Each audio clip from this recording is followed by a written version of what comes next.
বাটুল, কাউকে ছাড়বি না, সবার কাছে টাকা নিবি। হ্যাঁ আপু।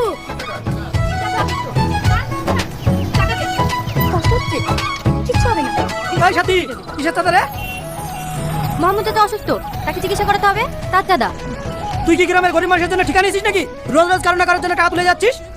আমি টাকা দিতে পারবো না, আপনারা কেউ টাকা দেবেন না। তা পারবি কেনে? সন্ধ্যেবেলা বাড়ি বসে মাল গিলতে পারবি, হোটেলে মেয়ে নিয়ে ফুর্তি করতে পারবি, আর কারোর উপকার করতে গেলে তোদের অ্যালার্জি হয়। ফেল টাকা। রাস্তা জাম করে কি হচ্ছে এখানে? আপনি তো আবার আলাদা করে বলতে হবে নাকি?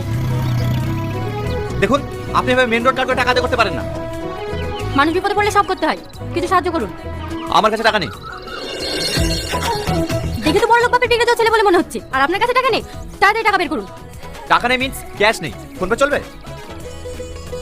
স্যার, যদি ফোন পে থাকতো না, তাহলে রাস্তায় দাঁড়িয়ে এভাবে চাঁদা আদায় করতাম না। তাহলে কিছু করার নেই। তাহলে এক কাজ করুন, ওই পেছনে এটিএম আছে, ওখান থেকে টাকা তুলে নিয়ে এসে দিয়ে যান, কারণ আপনাদের মতো বড় লোকদের ছাড়া যাবে না। এই জস না, টাকা না নিয়ে ছাড়বি না। আমি আবার কাজে গেলাম, আমি আবার বিকেলে এসে দাঁড়াবো। গুন্ডারাজ চলছে নাকি? একটা গরিবের প্রাণ বাঁচানো যদি গুন্ডামি হয়, তাহলে সেটাই ভাবুন।